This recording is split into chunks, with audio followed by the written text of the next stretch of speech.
자, 금년도 영권회복 특별 밤 기도회 주제가 뭘까요? 주제가 무엇입니까? 야곱의 축복을 나의 복으로란 주제입니다. 야곱의 축복을 나의 복으로. 아브람과 이삭과 야곱으로 이어지는 선민 이스라엘을 계보해서 야곱은 12아들을 두었습니다.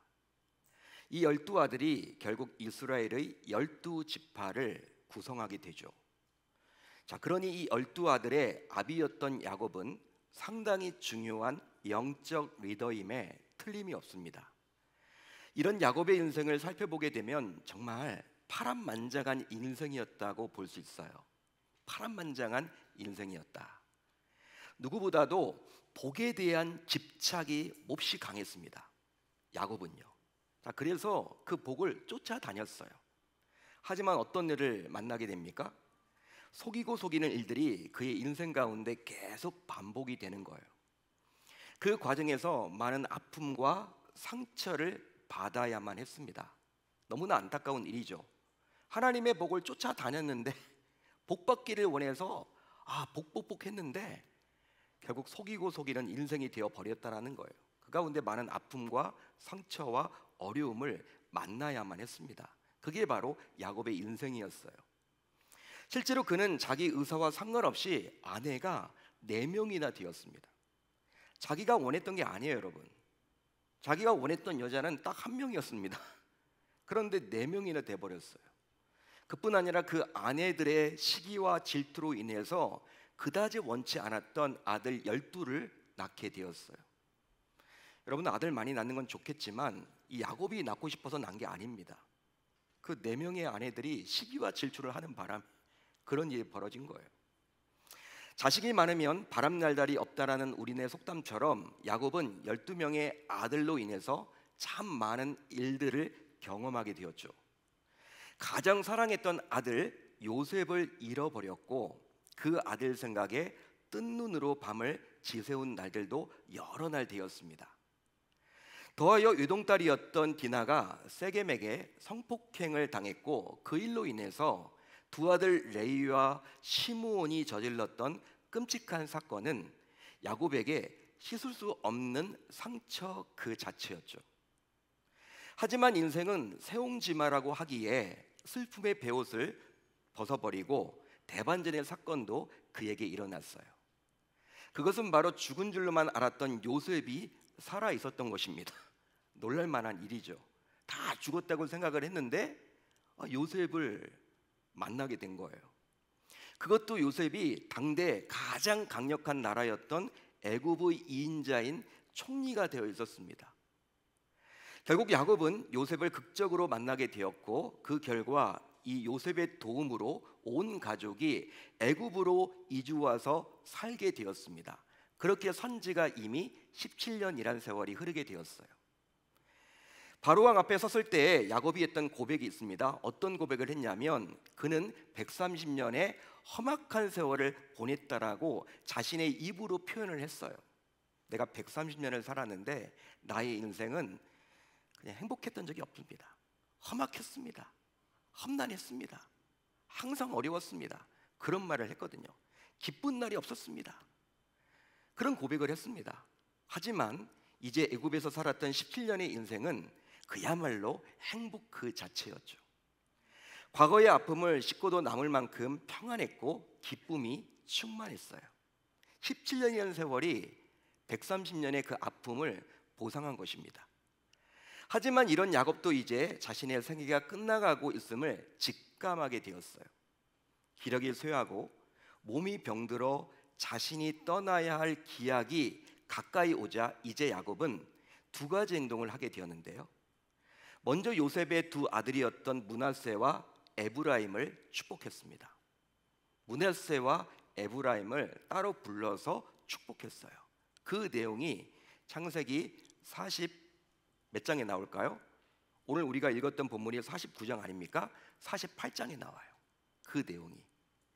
다음으로 이제 오늘 우리가 살펴보게 될 49장 내용 아닙니까? 이 49장을 보게 되면 12아들을 일일이 야곱이 불러서 후일에 당할 일들을 예언합니다. 아들들에게 앞으로 일어날 일들을 예언해 주면서 축복해 줬어요.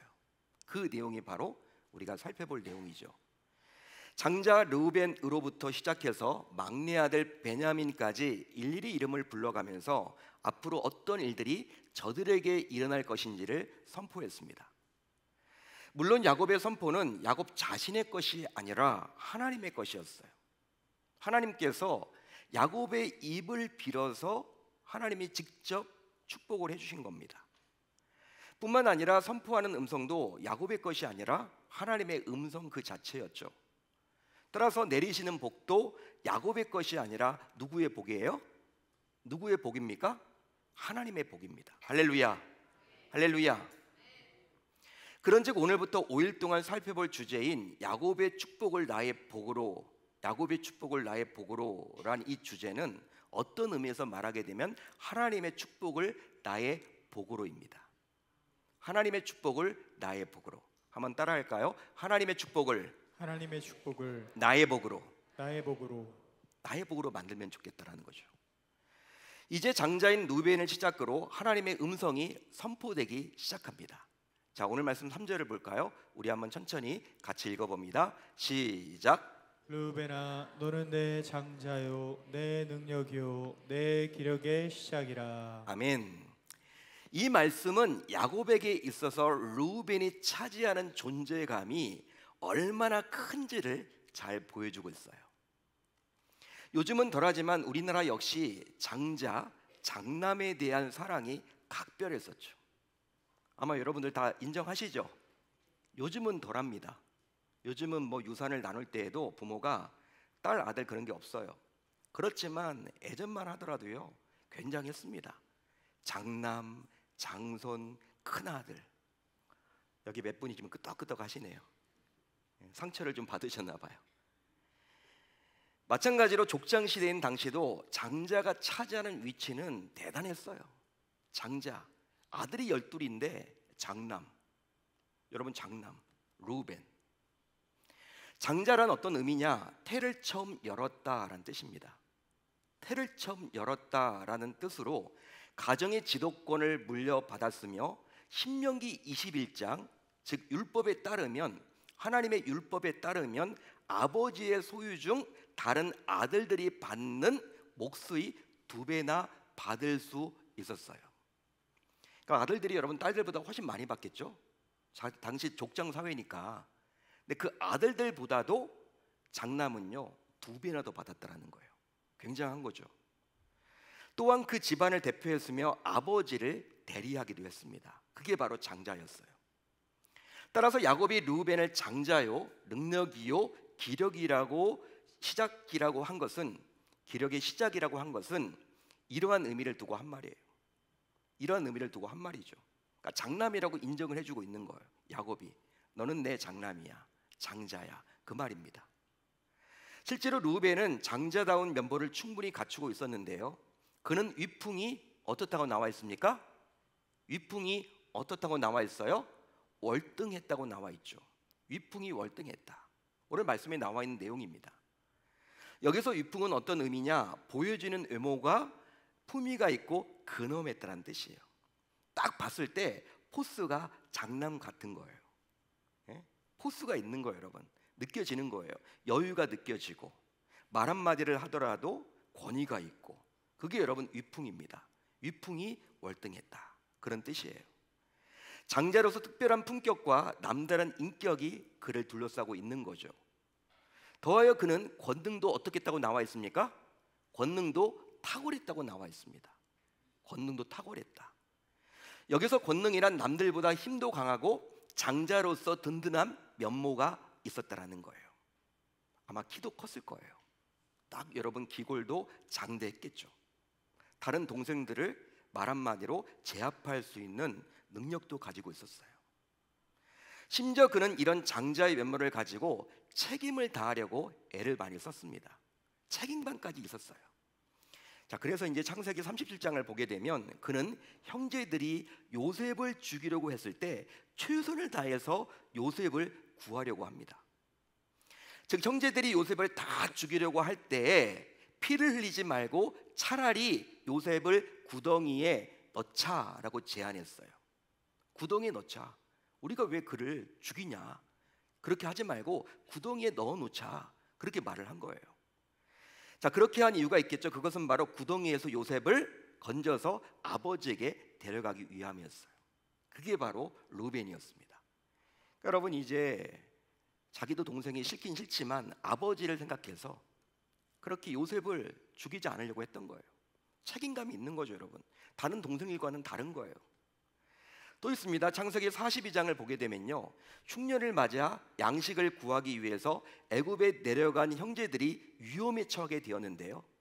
자, 그래서 이미 자기 바로 동생인 시므온이 애굽에서 구금을 당하게 되었어요.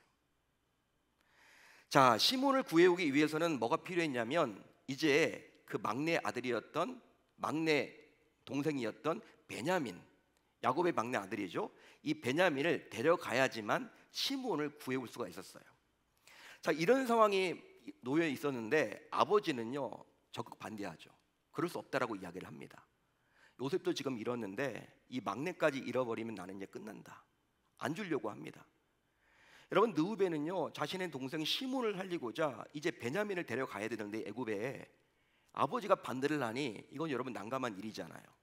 그때 여러분 지혜를 짜냈는데 어떤 지혜를 짜냈냐면, 여러분, 이 르우벤의 두 아들이 있습니다. 두 아들을 아버지에게 담보로 맡겨요.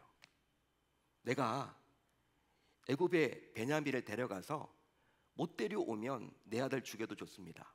그렇게 여러분 이야기를 할 정도였습니다. 그러니까 책임감이 여러분 굉장히 강한 거예요. 내가 애굽에 당신이 살아가시는, 아버지 당신이 살아가시는 이 베냐민도 내 동생인데 시몬을 구해오기 위해서는 이 베냐민이 필요합니다. 저와 함께 애굽에 갈 수 있도록 허락을 해주세요. 단 당신이 허락을 하지 않기 때문에 내 두 아들을 맡기겠습니다. 만약에 내가 이 애굽에서 베냐민을 데려오지 못하게 되면 내 두 아들을 죽여도 좋습니다.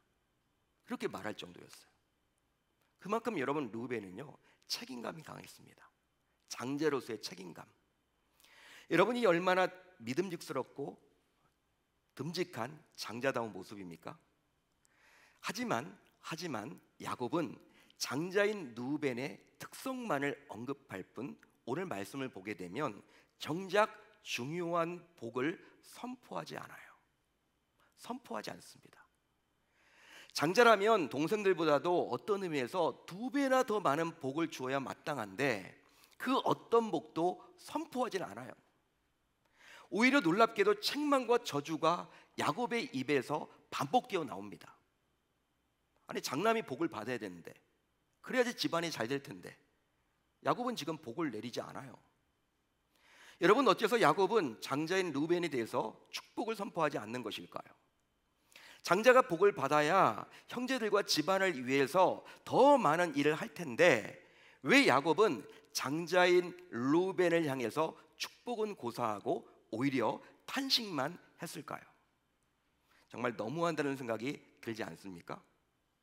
그렇게 여러분, 아버지를 위해서 헌신했던 아들이었는데, 듬직했는데, 믿음직했는데, 요셉도 생각했고 또 아버지의 그 마음도 잘 알았던 자가 바로 이 장남 르우벤이었는데 왜 아버지는 장남에게는 아무런 복도 선포하지 않는 것일까? 물론 이유가 있기 때문입니다. 이유가 있기 때문이에요. 지금 야곱은 단순히 자신의 감정에 따라서 아들들을 축복하는 것이 결코 아닙니다. 야곱은 철저하게 하나님께 붙들림화 되어서 하나님의 음성으로 아들들의 미래를 예언하고 있는 거죠. 하나님은 르우벤이 장자지만 축복을 받을 수 없는 이유를 밝혀주셨어요. 약 40년 전 사람들의 기억에는 이제 더 이상 남아있지 않지만, 흐릿흐릿하게 남아있지만 기억 못하는 사람이 더 많지만 그 오래전 일을 하나님은 상기시키셨습니다. 이 일은 야곱에게도 결코 잊을 수 없는 사건이었는데요. 자, 창세기 35장 22절에 소개되어 나와요. 우리 같이 한번 천천히 읽어봅니다. 시작. 이스라엘이 그 땅에 거주할 때에 르우벤이 가서 그 아버지의 첩 비라와 동침함에 이스라엘이 이를 들었더라. 아멘. 여기 나와 있는 이스라엘은 바로 야곱을 말하는 거 아닙니까? 야곱이 그 땅에 거주할 때 르우벤이 가서 그 아버지 야곱의 첫 비라와 동침함에 이스라엘인 야곱이 이를 들었더라. 이것 때문이에요. 르우벤은 결코 하지 말아야 할 일을 하고 만 거죠. 그것은 바로 아버지 야곱의 첩인 비라를 간통했던 것입니다. 간통했다. 비라는 작은 어머니 라헬의 몸종이었어요.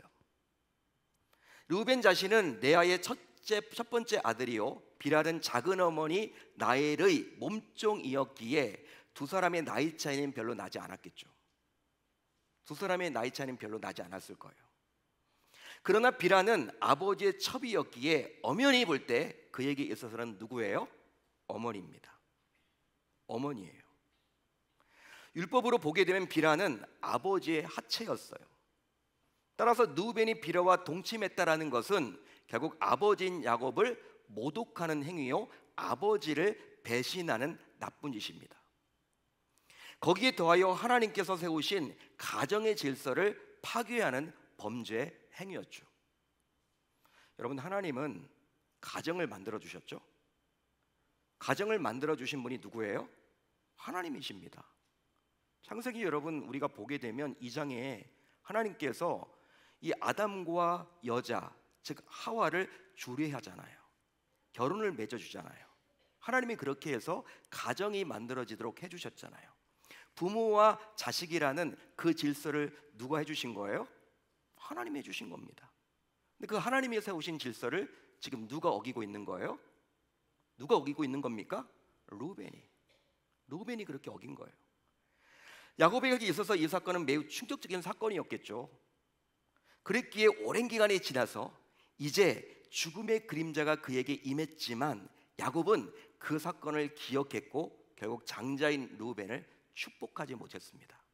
축복하지 않았어요. 여러분, 우리는 여기서 야곱의 입술을 통해서 말씀하시는 하나님의 음성에 귀를 기울여야만 합니다. 오늘 말씀 3절로 4절을 함께 읽어볼까요? 우리 한번 같이 읽어봅니다. 시작. 르우벤아, 너는 내 장자요, 내 능력이요, 내 기록의 시작이라. 위풍이 월등하고 권능이 탁월하다마는 물의 끓음 같았은즉 너는 탁월하지 못하리니 내가 아버지의 침상에 올라 더럽혔음이로다. 그가 내 침상에 올랐었도다. 아멘. 이 구절을 통해서 알 수 있는 하나님의 음성은 무엇입니까? 하나님의 음성은 뭐예요? 르우벤은 탁월한 능력을 가졌지만, 탁월했지만 꺾어진 능력임을 알라는 거예요. 알라십니다. 꺾어진 능력이라는 거예요. 탁월한 능력이지만 꺾였다라는 거예요. 어디 나와 있습니까? 탁월하다마는 너는 탁월하지 못하리니. 자, 그러면 르우벤이 그리 된 원인은 무엇 때문일까요? 르우벤이 그렇게 된 원인은 무엇 때문입니까? 바로 물의 끓음 같았기 때문입니다. 물의 끓음 같았기 때문이에요. 성경에 나와 있는 내용이죠. 아마 여러분들도 요즘 물을 끓이는 전기포트를 다 사용하실 거예요. 요즘에 여러분들이 라면 끓이실 때 컵라면을 내가 먹으려고 한다 집에서, 여러분 어떻게 물을 끓이십니까? 예전에는 가스레인지에다가 주전자에다가 물 받아가지고 끓였지만 요즘은 그렇게 안 하잖아요. 다 전기포트가 있으시죠? 저희 목양실에도 있어서 뭐 라면을 먹거나 커피를 타 먹을 때도 이런 물을 끓이는데, 커피포트에다가 여러분 찬물을 딱 이렇게 넣고 버튼을 딱 누르면요, 채 1분도 되지 않아서 물이 막 바르르 끓어올라요. 금방 여러분 끓어요. 자, 그러기에 물의 끓음 같다라는 것은 어떤 의미냐면 곧 르우벤의 성격이 조급하고 충동적이라는 의미를 담고 있는 거예요. 마치 물이 파르르르 끓어오르는 것처럼 성격이 여러분 충동적이라는 거예요. 한마디로 르우벤은 자신을 스스로 통제하거나 제어하지를 못했어요. 그랬기에 아마도 생각을 해보면 르우벤은 물의 끓음 같은 성격으로 인해서 아버지에 대한 불만과 충동적인 정욕을 억제하지 못하고 결국 넘지 말아야 할 선인 아버지의 침상을 더럽혔을 가능성이 농후합니다. 더하여 축복을 받지 못하도록 만든 루벤의 범죄는 무려 40년 전에 일어난 사건임을 알라 하십니다. 알라 하십니다. 그뿐 아니라 하나님께서는 오래된 사건이지만 잊지 않고 계심을 알라 하십니다. 알라 하십니다. 내가 아버지의 침상을 올라 더럽혔음이로다. 그가 내 침상에 올랐었도다. 이처럼 2번씩이나 밝히신 것은 절대로 잊을 수 없는 일이라는 거예요. 누가 그렇게 말씀하고 있는 거예요? 하나님께서. 그러니까 사람들은 40년 전에 일어난 일이기 때문에 다 잊고 있었지만 누구는 기억하고 있다라는 거예요? 하나님. 하나님은 기억하고 있다라는 거예요. 결국 장자인 루벤은 야곱으로부터 그 어떤 복도 받지 못하고 맙니다.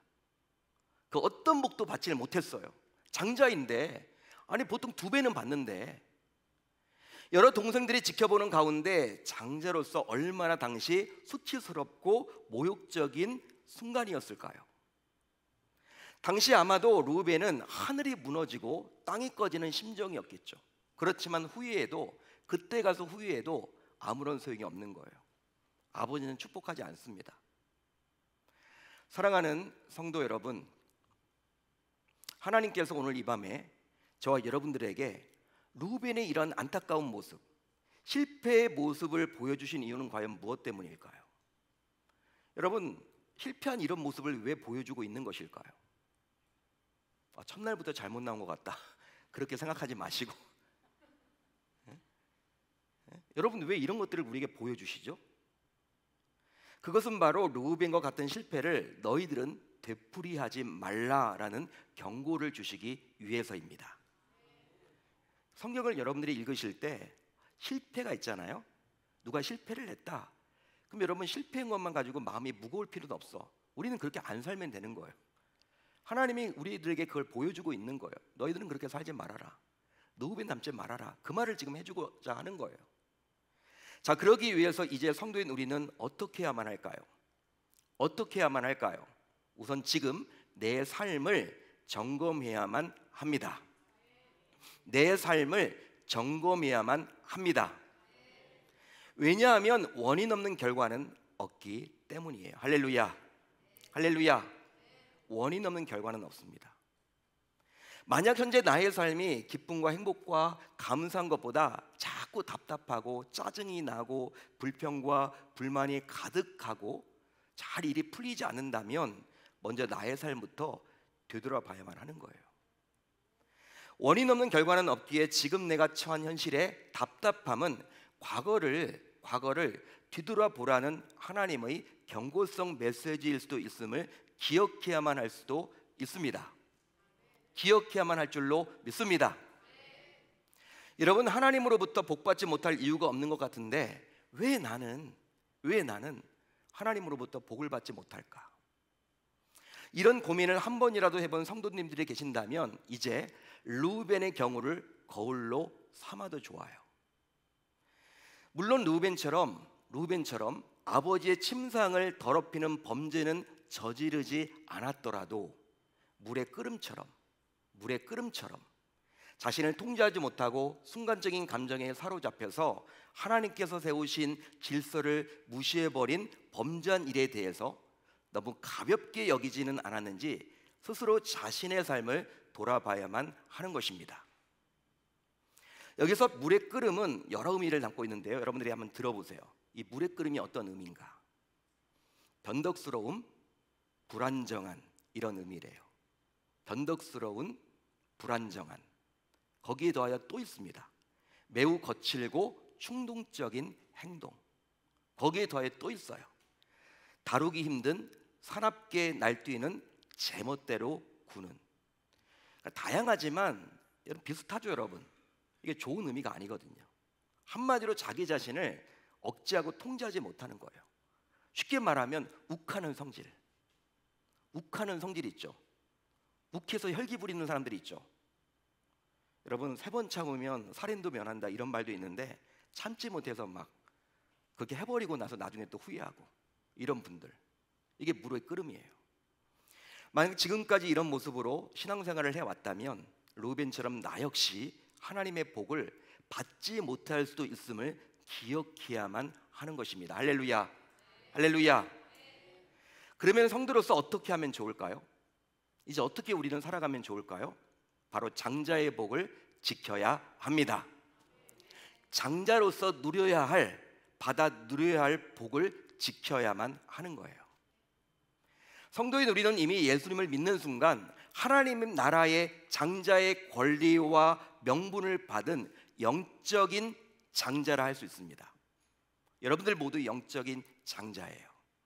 자, 옆분과 한번 이렇게 인사하겠습니다. 우리 성도님은 영적인 장자래요. 성도님은 영적인 장자입니다. 여러분들 모두 영적인 장자예요. 영적인 루벤이에요. 자, 그러기에 이제 우리는 위풍이 월등하고 권능이 탁월한 장자의 복을 빼앗기지 말고 반드시 지켜야만 하는 것이죠. 그렇게 하고자 이제 하나님이 세우신 질서를 지켜야 합니다. 질서를 지켜야 합니다. 아내로서 남편에 대한 질서를 지키십시오. 자식으로서 부모에 대한 질서를 지키십시오. 직원으로서 상사에 대한 질서를 지키십시오. 국민으로서 국가와 공권력에 대한 질서를 지키십시오. 성도로서 하나님이 세우신 목회자의 권위를 존중하면서 질서를 지키십시오. 성도로서 주님의 몸인 교회의 질서를 존중하고 지키십시오. 아멘이 잘 안 되시죠? 하셔야 돼요, 여러분들. 오늘 그 얘기를 하고 있는 거예요. 우리 주님이 충동적으로 나를 억제하지 못하고 물이 끓음같이 하나님이 세우신 질서가 있는데 이 질서를 깨는 행위, 이걸 해서는 장자의 복을 받기 어렵다라는 거예요. 또 자기 감정을 잘 다스릴 수 있어야 합니다. 있어야 합니다. 만약 물이 끓는 것처럼 급하고 충동적인 모습이 행여나 자신에게서 자꾸 보인다면 철저하게 자신을 통제하고 다스리는 훈련을 반드시 받으셔야 돼요. 이 훈련은요, 반드시 받으셔야 돼. 받으셔야 됩니다, 여러분. 나중에 후회할 날이 옵니다. 더욱이 철저한 회개로 축복의 문을 열어야 합니다. 열어야 합니다. 여러분, 이 부분이 중요해요. 잘 보자고요. 하나님께서는 40년 전에 루벤의 범죄를 끄집어내게 되신 이유가 있습니다. 하나님께서 40년 전에 있었던 이 일을 끄집어내신 이유가 있다라는 거예요. 그 이유가 과연 뭘까요? 그것은 바로 그가 그 일을 저지른 후에 루벤이 그런 못된 행동을 한 이후에, 범죄를 한 이후에 단 한 번도 하나님 앞에서 회개하지 않았기 때문이에요. 성경에 나와 있지 않습니다. 그뿐 아니라 피해자인 비라와 그의 아버지인 야곱에게도 용서를 구하지 않았기 때문이에요. 만약 그가 자신의 죄를 되돌아보고 철저하게 잘못을 뉘우치고 용서를 하나님께 구하고 비라와 어머니인 비라와 또 아버지였던 야곱에게 용서를 구했다면 아마도 자비롭고도 노하시기를 더디하시는 하나님께서는 분명히 용서를 해주셨을 것이고 야곱도 분명히 용서를 했을 것입니다. 그랬다면 아마도 야곱은 죽어가면서 루벤에게 장자에게 돌아갈 복을 반드시 선포했을 거겠죠. 선포했을 거예요. 우리가 여러분 그렇게 생각을 해볼 수가 있겠죠. 따라서 자신의 삶을 돌아볼 때 스스로 감정을 통제하지 못해서 하나님이 세우신 질서를 무너뜨렸다면 하나님께 철저하게 회개하시고 그분에게 찾아가서 꼭 용서를 구해야 할 줄로 믿습니다. 믿습니다. 여러분, 하나님이 주시려는 복을 받기 위해서는 복을 받을 그릇을 반드시 준비하셔야 합니다. 복 받을 그릇이 있어요. 여러분, 복 받을 그릇이 있음을 알고 계십니까? 하나님은 우리에게 복 주시기를 원하는데 우리가 여러분 그 복을 담아낼 그릇을 준비하셔야 돼. 하나님은 저와 여러분들 모두 이 땅에서 복의 사람으로 살기를 원하십니다. 하나님이 주시려고 하는 복은요, 정말 엄청나요. 상상할 수도 없는 복이에요. 사람이 여러분 생각할 수도 없는 그 복을 주시려고 하는데 그 복은 아무에게나 주시지 않고 복받을 그릇을 가지고 있는 성도들에게 주신다는 사실이에요. 자, 그렇다면 먼저 복을 받을 그릇을 깨끗하게 해야만 하겠죠. 그러기 위해서 이제 무릎 꿇음과 같은, 물에 끓음과 같은 자가 되지 않기로 다짐하고 결단을 해 봅시다. 다짐하고 결단을 해 봅시다. 그런즉 이제부터 삶에서 어느 순간 통제하기 힘든 분노가 자꾸 치밀어 오르더라도 이제 내일부터 일상에서, 여러분들이 직장이거나 생업에서, 학교에서, 또 가정에서 막 충동적으로 일어나는 그 분노, 화가 치밀어 오르더라도 운전할 때, 여러분 그런 것들 많이 경험하죠? 막 주차 때문에, 막 층간 소음 때문에 이런 것들이 여러분 막 치밀어 오르더라도 루벤을 잘 기억하셔서, 오늘 말씀을 여러분들이 잘 기억하셔서 분노를 잘 참아내므로 나에게 올 복을 놓치지 말아야 할 줄 우리 주님의 이름으로 축원합니다.